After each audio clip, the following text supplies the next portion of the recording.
pourquoi qu'il y a de la discipline dans l'Église et comment? Puis je pense que plus la question, c'est dans le sens que dans l'Église, est-ce que c'est normal que parfois un pasteur, un groupe d'anciens peut corriger un enfant de Dieu s'il prend un mauvais chemin ou qu'il fait quelque chose qui est condamnable selon la parole de Dieu?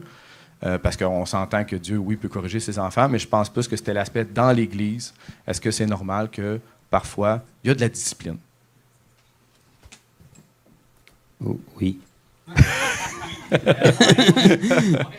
Bon, premièrement, la première chose que le Seigneur est venu faire ici-bas, sa volonté, avant que l'Église soit fondée, c'est qu'il est venu faire des disciples. L'Église est le résultat d'un rassemblement de disciples ensemble, qui sont ensemble pour être instruits, puis c'est devenu quelque chose qu'on appelle l'Église. Donc, sachant que le but premier du Seigneur, c'est pas de faire des adeptes puis des followers, mais des disciples, le premier critère d'un disciple, c'est qu'il est discipliné. Parce que s'il n'y avait pas besoin d'être discipliné, ça serait le maître, ça ne serait pas le disciple. Donc, le disciple, c'est un apprenti qui est en disciplination. C'est un mot, Doris? C'est en langue, là. C'est le nouveau dictionnaire, donc, Jonathan.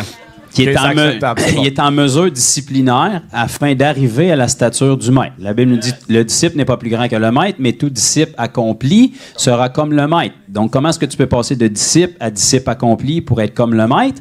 Bien, il faut qu'il y ait de la discipline qui soit appliquée pour que tu deviennes comme le maître. Donc, c'est tout simple, là. L'Église moderne, aujourd'hui, a tordu ce que c'est l'Église, puis on envoie ce message-là at large, puis le monde, ils sont complètement séduits bien souvent. Là. Je vais vous dire ce que l'Église n'est pas. L'Église n'est pas une chambre des communes où tout le monde est appelé à donner son opinion. L'Église n'est pas une garderie ou un club social où est-ce que tu fais ce que tu veux puis qu'on écoute ton petit cœur. Je suis désolé, puis vous pouvez dire que je manque d'amour encore. L'Église, c'est comme un service militaire. Mon frère, c'est faux, on est une famille. Parle à des soldats qui sont dans le même peloton, puis je peux t'assurer qu'ils ont des liens plus forts avec leurs amis puis leurs collègues qu'avec leur propre famille. C'est une famille, l'Église. Mais c'est un endroit où on est formé pour arriver à la stature de quelque chose. Personne rentre... Voilà ce qu'on ne fait pas quand tu rentres dans l'armée. Tu vas t'enrôler, on s'assied avec toi. Salut, qu'est-ce que tu as vécu? C'est quoi tes difficultés? Dans quel sens tu aimerais qu'on t'aide? C'est quoi la façon, c'est quoi tes langages d'amour, toi? Comment tu voudrais qu'on te parle pour être capable de... Personne ne va faire ça dans l'armée, là. Tu ne rentres pas dans l'armée pour venir donner ton opinion. Tu t'enrôles dans l'armée pour arriver à une image parfaite que l'armée a de ce qu'un soldat devrait avoir l'air. Les gens qui travaillent pour l'armée, qui sont là pour te former, qui sont les caporals, les sergents, etc., eux, ils n'ont rien à faire avec ton passé et ton opinion. Ils sont là, puis ils sont adéquatement équipés pour être capables de faire de toi, avec des mesures que tu n'aimeras pas, mais pour être capable de faire de toi l'image qu'ils ont du soldat dont l'armée a besoin. De toute évidence, si tu savais comment ça se fait, tu n'aurais pas besoin de l'armée. La raison que tu rentres dans l'armée, c'est que tu n'es pas capable par toi-même de te botter le derrière pour arriver à quelque chose. Fait que quand tu rentres dans l'armée, ils vont faire ce qui doit être fait pour te casser, que tu veuilles ou pas. La porte pour sortir, c'est la même. Si tu veux être ici puis tu veux arriver à l'image qu'on te projette, tu vas faire ce qu'on te demande. Ils vont te casser, ils vont te briser jusqu'à ce que tu arrives à l'image que eux autres ont besoin. Puis tu as besoin de ça parce que le monde qui s'en va sur le terrain de bataille puis qui risque leur vie pour la nation, ils veulent pas avoir un soldat qui n'a pas été formé à côté, qui est en peine pour ses émotions quand les bombes commencent à péter. C'est plus le temps, là.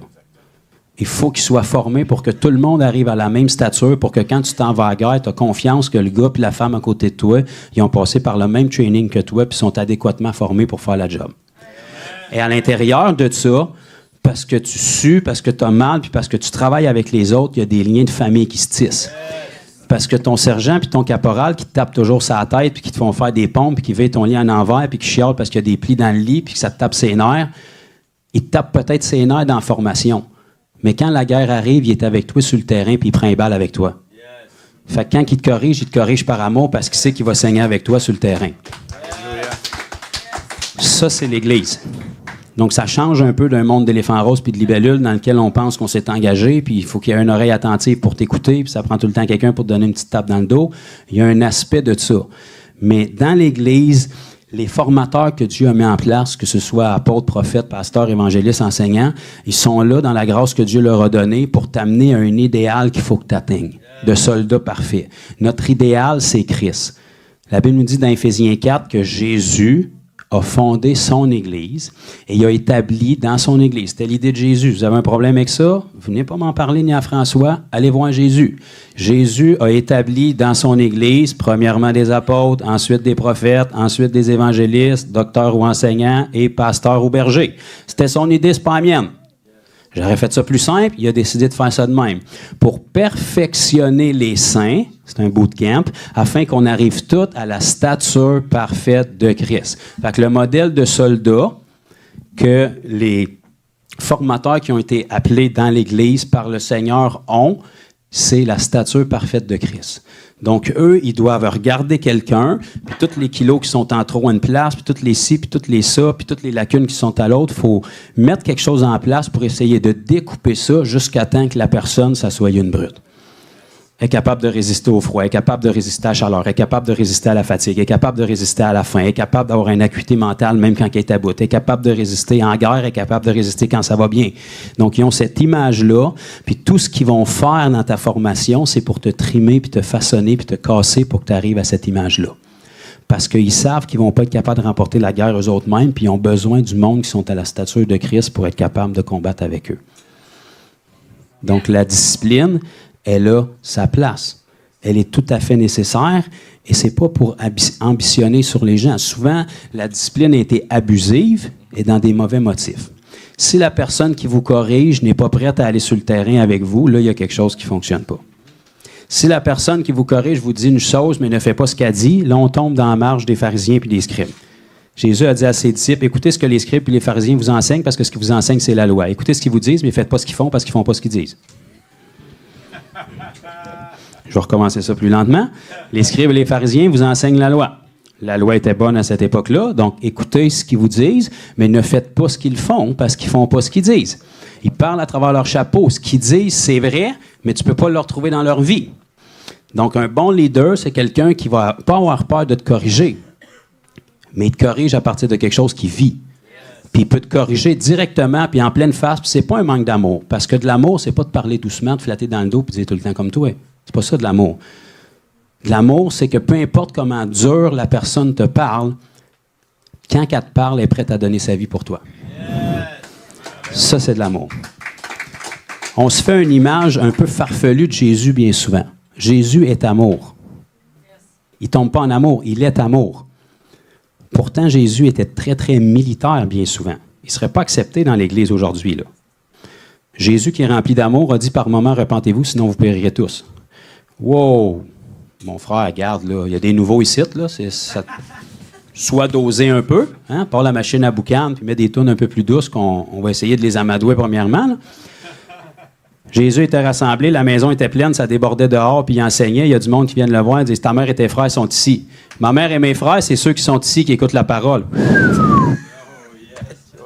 Oh boy, Jésus vient de déraper. Tu vois? Ne connais-tu pas le verset, Jésus, celui qui ne prend pas soin des siens est pire qu'un incroyant? Je pense qu'il le connaissait. Qu'est-ce qu'il était en train de dire? Il n'était pas en train de dire, j'aime pas ma mère et j'aime pas mes frères. Il était en train de dire, ma mère et mes frères, c'est ceux qui sont ici à écouter la parole. Si ma mère et mes frères ne sont pas ici, ça veut dire quoi? Ils ne sont pas tellement intéressés à ce que je dis. C'est ma mère puis mes frères charnels. Mais mes vrais frères puis ma vraie mère, c'est ceux qui sont ici à écouter ma parole. Ma mère puis mes frères devraient être en première rangée ici en avant. Pourtant, ils sont dehors puis ils demandent un accès à moi. Ça veut dire qu'ils ont passé à côté de quelque chose. Il était très militant dans ce qu'il avait à dire, mais il ne manquait pas d'amour. Parce que les gens qui corrigeaient, ils étaient prêts à donner sa vie pour eux, puis ils savaient très bien qu'il allait donner sa vie pour eux. Yes. Donc, de l'amour, des fois, ça fesse. Mais quand c'est dit avec des motifs pour faire quelque chose de bien avec toi, c'est de l'amour. La Bible nous dit de dire la vérité dans l'amour. Ça ne veut pas dire mon frère, ma soeur. On dirait qu'il faut parler doucement pour être dans l'amour. C'est pas ça de l'amour. Okay? Peut-être qu'il y a une façon que tu aimes mieux te faire parler, puis c'est peut-être pas toujours adéquat selon ta façon à toi, la façon dont on te parle. Mais le but, c'est pour arriver à quelque chose. Si on ne te raisonne pas dans l'armée, ça va brasser.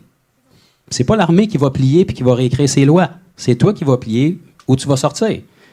Mais si tu veux arriver là, il faut que tu sois cassé comme toutes les autres, puis il faut que tu sois formé comme toutes les autres pour arriver à quelque chose. Parce qu'un diamant, c'est formé dans pression. Un diamant, avant d'être un diamant, c'est un bout de charbon, là. La seule différence qui fait que c'est magnifique, puis le bout de charbon au départ, c'est la pression qui est appliquée dessus.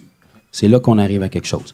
Un soldat qui est parfaitement formé, puis quelqu'un qui vient de rentrer une recrue, il n'y a pas de différence. C'est deux êtres humains avec les mêmes capacités. C'est qu'il y en a un qui a passé sous suffisamment de pression pour être éveillé puis développer ses capacités.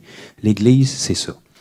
C'est pour perfectionner les saints, pour qu'on arrive à une image de soldat parfait qui va être ferme, qui va être affermi, que tu n'auras pas peur d'aller à la guerre avec. Tu t'en vas pour combattre contre l'ennemi, puis tu es tout confiant, tu te reviens de bord, puis il est en boule. Puis je fais le pas aujourd'hui, ça vaut la peine. C'est pas vraiment le temps, là. C'est comme... tu sais, c'est... faut que ça soit réglé, ça, là. Que tu files aujourd'hui ou pas, là, c'est le temps de se battre. Quand même que tu dis à l'ennemi, on peut toujours remettre ça, là, je file pas aujourd'hui. Pas de même, ça marche, là. Il faut que tu sois prêt en saison puis hors saison. Yes. Amen. Donc, ce que je comprends, ce que tu dis, c'est un peu à l'exemple de l'armée. Puis moi, je le sais parce que dans la famille de ma femme, son oncle était dans l'armée puis il nous en a parlé. Si un soldat commet une bêtise, ben, il y a de la discipline envers ce soldat-là, n'est-ce pas? Donc, c'est un peu la même chose dans l'Église. Si je comprends bien, que tu sois un ancien, un leader ou un disciple, s'il y a une situation dans ta vie qui n'est pas selon la volonté de Dieu et même qui perdure, l'Église a la responsabilité d'intervenir d'un genre. Tu sais, absolument. La Bible nous dit dans le Nouveau Testament, par exemple, quelqu'un qui ne veut pas obéir, livrez-le à Satan. C'est quand la dernière fois que vous avez vu ça dans les églises aujourd'hui? La Bible dit, reprends-le publiquement afin qu'il ait honte devant tous.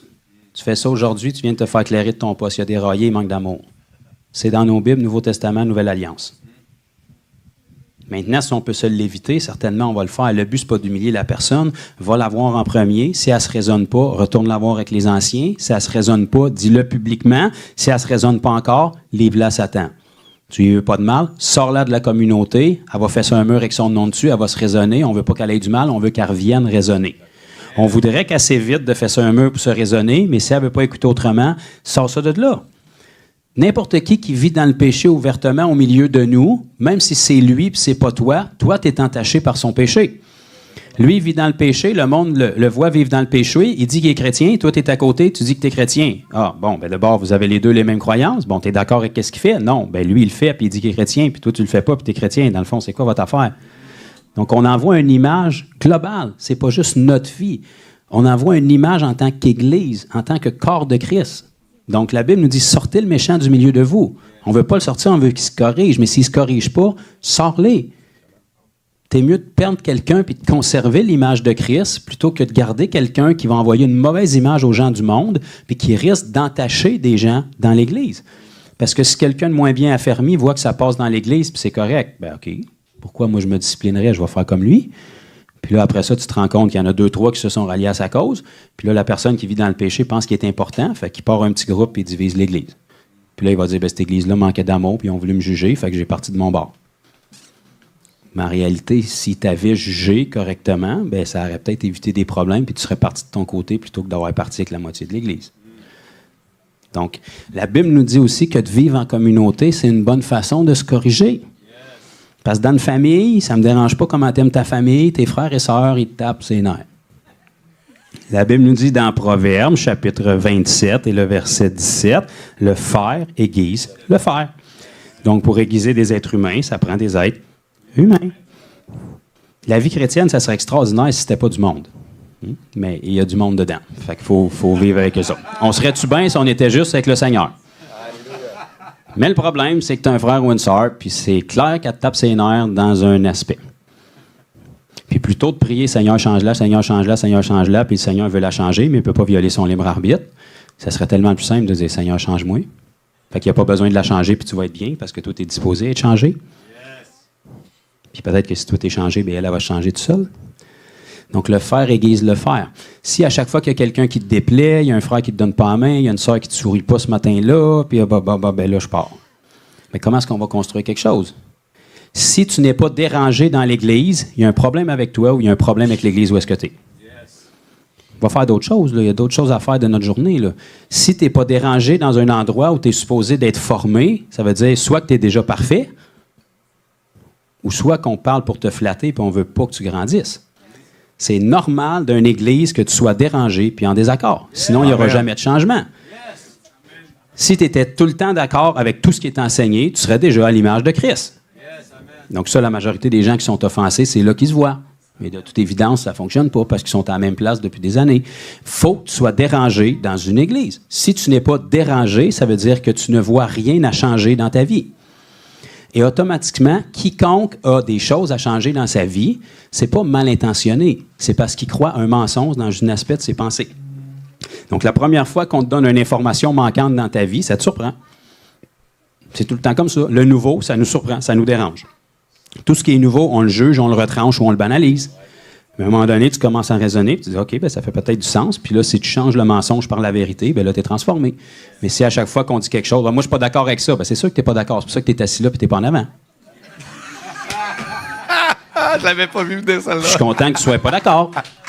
C'est le but de l'Église. Si tu étais toujours en accord, on perdait notre temps. Si tout le monde dit oui, amen, oui, amen, oui, amen, ben là, on va aller travailler avec du monde qui ont besoin d'être transformés. Vous êtes tous parfaits déjà. Quand le monde font « ouch », ah, merveilleux, là, on avance à quelque chose. Ça veut dire que s'il y a un « ouch », il va y avoir une réparation. Soit que tu vas rester à terre et tu vas te plaindre, ou soit que tu vas changer puis que tu vas devenir à l'image de Christ.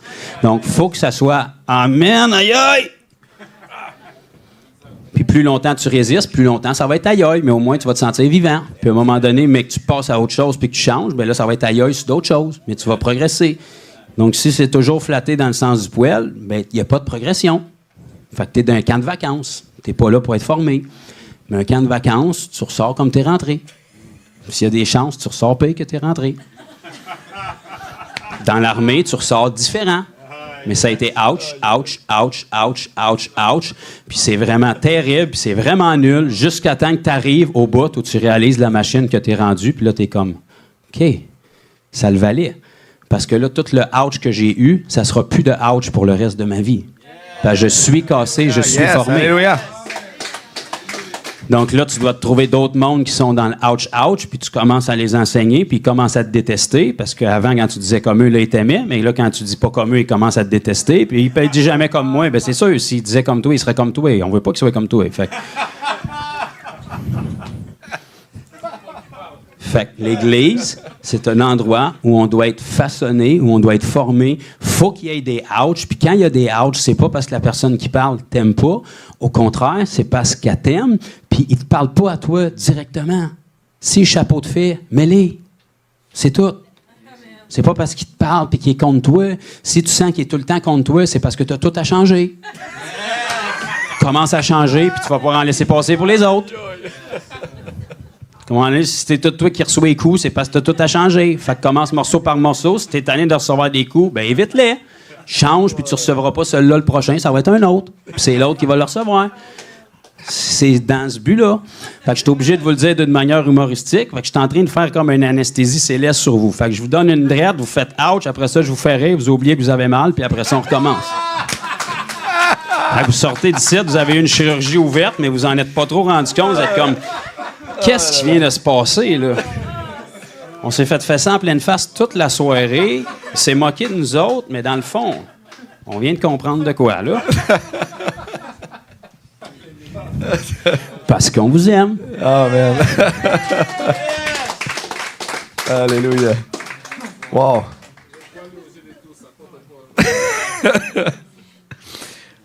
Merci, mon frère.